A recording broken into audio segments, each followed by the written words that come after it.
In this project I'm going to show you how we make soda, fermented lemon and fruit juice, but without the alcohol because it's quick. And we use these flip top bottles.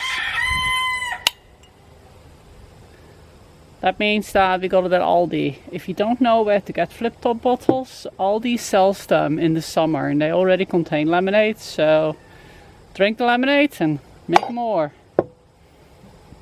This is a lemonade that I made fairly recently. So this yeast starter is only 2 iterations old. This yeast starter we've had for quite a while. And you can see that there is yeast sediment at the bottom. It stays up. And we want to keep that because we keep reusing it. You see that little layer of sediment? That is the yeast lace. And that's what we are going to try to keep in the bottle when we are pouring this. And there's also yeast sediment on top because the bread yeast becomes a top fermenting yeast after a while. It hasn't happened with this one very much yet, but after about 4 or 5 iterations you'll find you'll have a foam on top. Keep that as much as you can because that is what gives you the new starter yeast. And I find that instead of keep reusing fresh bread yeast, that after about 4 or 5 iterations, once it becomes a top fermenting yeast, it's quicker to ferment, and I don't know, it just seems to be more of a, it's trained to soda. It's become a soda yeast less than a bread yeast. I like that. Sorry about my chipmunk, the rooster.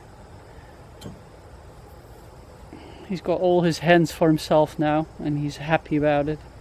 Okay, so this one I'll do fresh so you know what to do. This one I'll show you because it's pressurized now. We drink it all the way to about 1/2 inch and then we leave it. And there you go. And we leave it to be refilled. And as you can see, this one's much more active.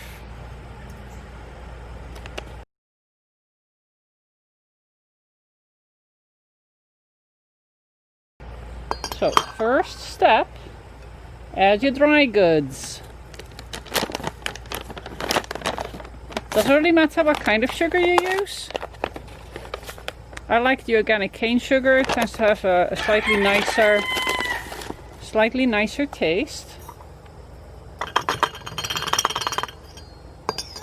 And the ratios are, or the measurements are, 1/4 of sugar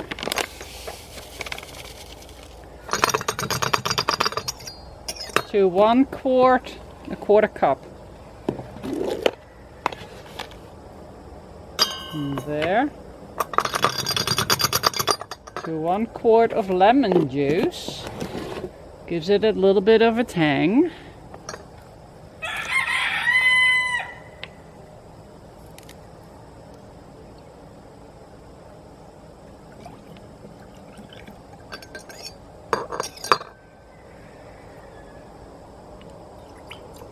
So while this is a lot healthier than sodas that you buy in store because it doesn't have any added preservatives and colorants and all that, it still has a 1/4 cup of sugar per bottle.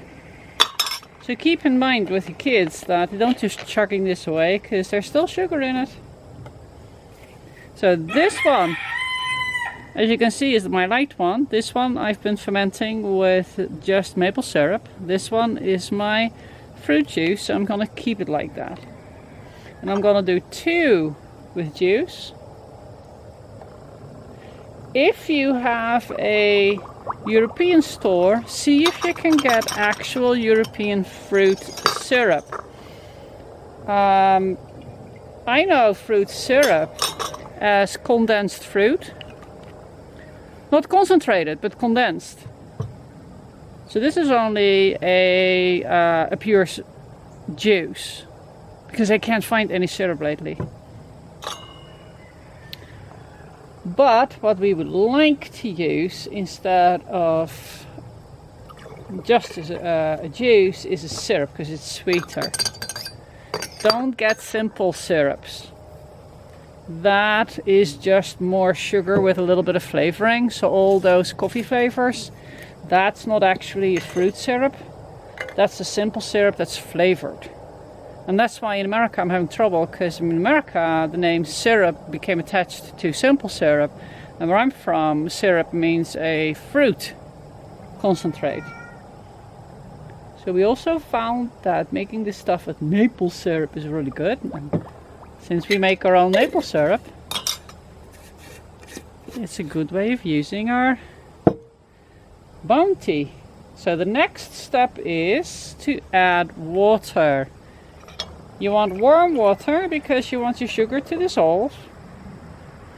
And you want warm water because you want your yeast to be happy. And yeast likes to be lukewarm at around 100 degrees, between 90 and 110. Don't go over 120 because it kills it. So let me fill them up.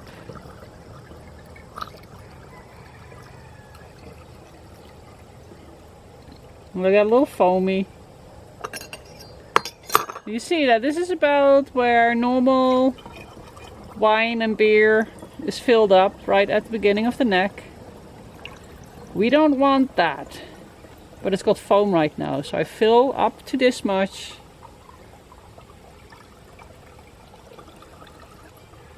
I'm gonna let it sit for a minute or so that foam is gone, because I don't want that to come out the top. But I want less room, because the thing with sodas is, because it is a natural fermentation, the yeast eats the sugar and produces carbon dioxide, the CO2. It produces pressure, gas. And the more room you have above your fermentation, the more room there is for the excess pressure. And it'll build up. You don't want that to build up, because the more it builds up, the more it'll go boom when you open it. So you want a really, really tiny bit, like a finger or thumb at the top. There. This one, remember, no yeast yet. Yeah, it would have been easier if I'd done that in the funnel, but oh well, we'll make do. Zip. One pinch. That should be enough. So now we cap them all up.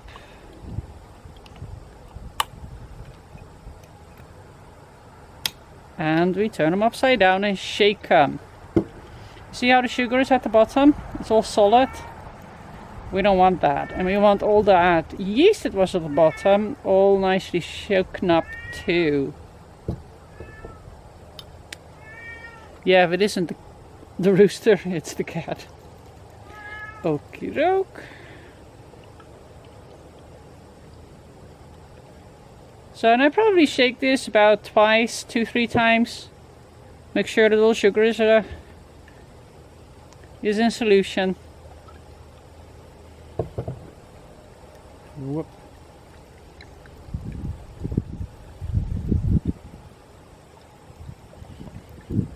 And this helps to dissolve the fresh yeast as well. And there you have it. 2 black currant and 1 maple syrup. Soda. And we'll give it a day to get all bubbly. And then it goes in the fridge to cool down, and then we can drink it. So most of the time, if I have a older starter like this one, and it's nice out, like lately it's been between 70 and 80 degrees, I leave it on the counter for a day. I fill them in the morning, leave them on the counter, and either by the night or the next morning they're bubbly enough to put them in the fridge. And then by dinner, they are ready to drink. So this is the evening of the day I started the soda, and the one that I started with the prepared yeast, as you can see, already has a yeast plug. Nice fermentation going, lots and lots of bubbles. This is the second one. It's coming.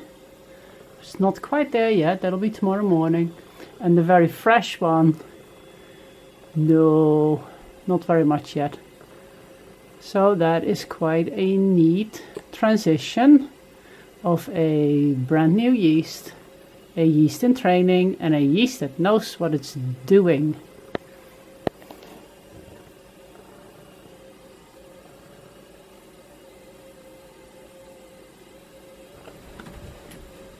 So it's the next day, and it's about lunchtime, and as you can see, this one is very much ready to go into the fridge.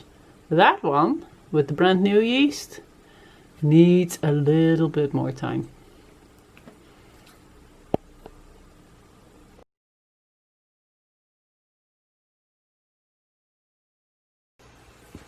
So it's a couple days later, and it finally started fermenting. This day was a little slow because it's cold. So we wrapped it up on a heating mat, and that made it go. So I'll give it tonight, and then tomorrow it'll go in the fridge and should be nicely carbonated. So as you could see, it was the old bottle within a day, the slightly trained bottle within 2 days, and the fresh bottle took about 3 days. Today would have been a lot better if it had been 80 degrees as well, but no, it's New York, so we're in 50 today. And that's what heating mats are for. Or seed starter mats, or whatever you can use.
So that's how you open an overly enthusiastic soda.